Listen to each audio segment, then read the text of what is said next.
Hello viewers, আসসালামু আলাইকুম। Welcome to my আফরোজার শখের রান্নাঘর। আমি আজকে রান্না করব তেলাপিয়া মাছ দিয়ে শিম চচ্চড়ি। তো দেখে নেওয়া যাক আমাদের কি কি লাগছে। প্রথমে তেলাপিয়া মাছ, আমি মাছটাকে ছোট ছোট করে এভাবে কেটে লবণ, শুকনো মরিচের গুঁড়ো আর একটু হলুদের গুঁড়ো দিয়ে মাখিয়ে রেখেছি, যাতে করে মাছের ভিতরে লবণ এবং ঝালটা ঠিক মতন হয়। দিয়েছি সিম আর দিয়েছি মাঝে ছোট ছোট 3টে আলু, এভাবে কেটে নিয়েছি। লাগছে রসুন বাটা, লবণ, আদা বাটা, পেঁয়াজ কুচি, কাঁচামরিচ, ধনিয়া পাতা, মরিচের গুঁড়া, মরিচের গুঁড়া, জিরার গুঁড়া, হলুদের গুঁড়া এবং ধনিয়ার গুঁড়া। তো চলে যাচ্ছে আমরা মূল রান্নায়।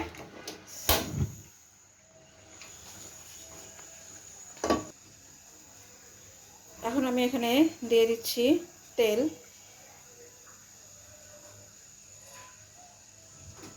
দিয়ে দিয়েছি, পেঁয়াজ,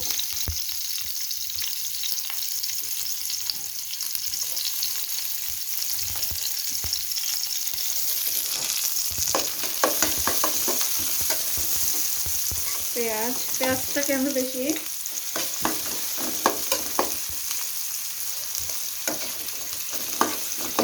বেশি ভাজবো না।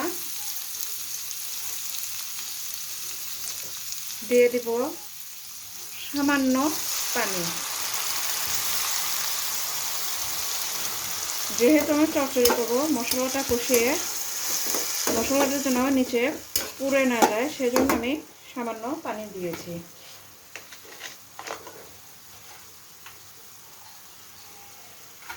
দিয়ে দিলাম 4 চামচের 1 চামচ লবণ,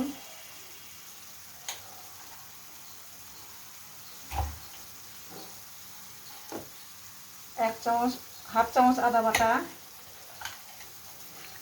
1/2 চামচ রসুন বাটা,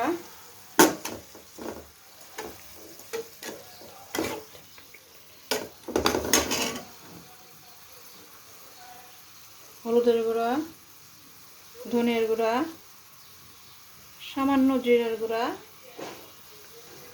দিয়ে দিলাম মরিচের গুঁড়া। এগুলোকে একটু কষিয়ে নেব। শিম দিয়ে মাছ চচ্চড়ি খেতে খুবই ভালো মজা হয়। আর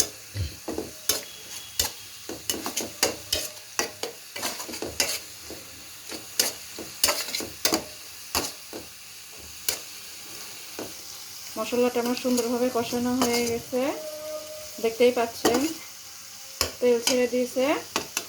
এখন আমি দিয়ে দিব কেটে রাখা শিম। দেখতেই পাচ্ছেন আমি শিমটাকে এভাবে কেটে নিয়েছি।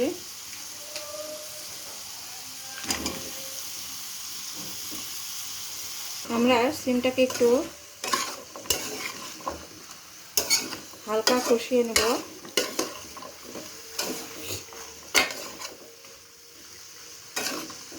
দিয়ে দিচ্ছি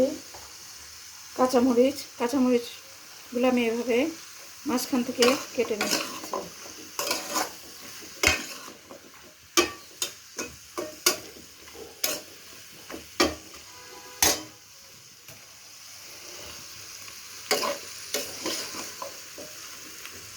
শিমটাকে হালকা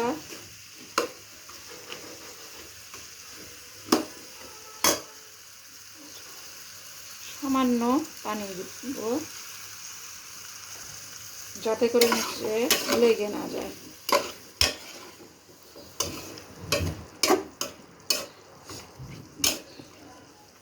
আমরা এভাবে অপেক্ষা করব 5 মিনিট।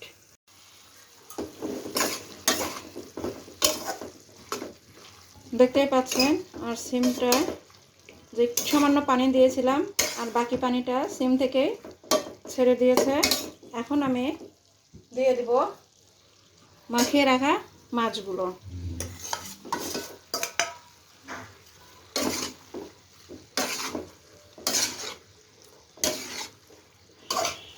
মাছগুলো দিয়ে আমি আর কিছুক্ষণ কষিয়ে নেব।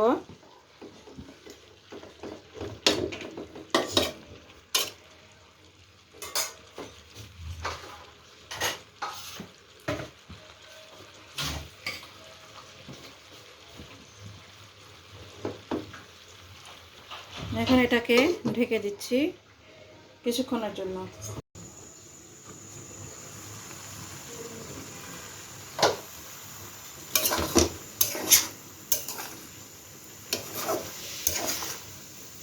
মাছ দিয়ে আরেকটু পানি ছেড়ে দিয়েছে। আমি এখন দিয়ে দিব সামান্য পানি। দেখতেই পাচ্ছেন আমি মাছটাকে কষিয়ে নিয়েছি।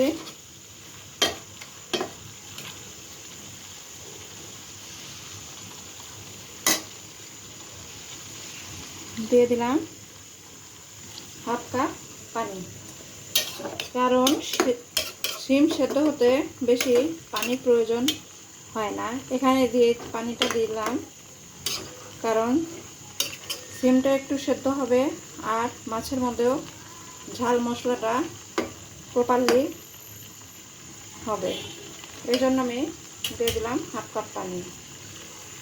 এখন আমি এটাকে ঢেকে দিচ্ছি। কিছুক্ষণের জন্য। চলে এলাম কিছুক্ষণ পর। দেখতে পাচ্ছেন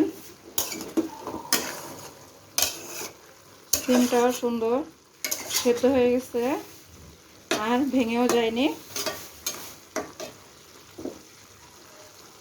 এখন আমি এখানে দিয়ে দিব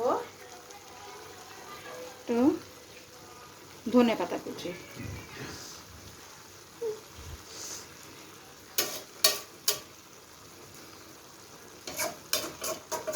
গাইস, ট্রাস্ট মি, আপনারা যদি শিম এভাবে যে কোনো মাছ চচ্চড়ি করে খান খুব ভালো লাগবে।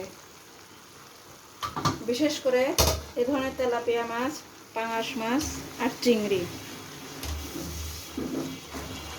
দিয়ে করলে অনেক মজা লাগবে। আপনারা বাসায় অবশ্যই ট্রাই করে দেখবেন। আমার এই শখের রান্নাঘরে সহজ পদ্ধতিতে ঘরোয়া রান্না। ধনে পাতা দিয়ে আমি ঢেকে দেব আবার জাস্ট 2 মিনিটের জন্য। ফিরে এলাম 2 মিনিট পর। দেখতে পাচ্ছেন ওয়াও, কি যে সুন্দর ফ্লেভার বের হয়েছে গাইস।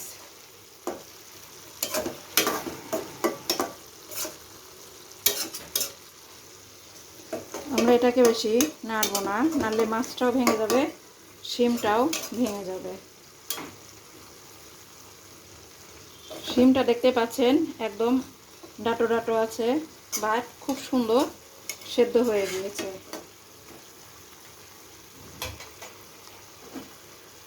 আশা করি তারা এইভাবে খুব সহজেই রান্না করতে পারবে এবং রান্নাগুলো খুব ভালো হবে।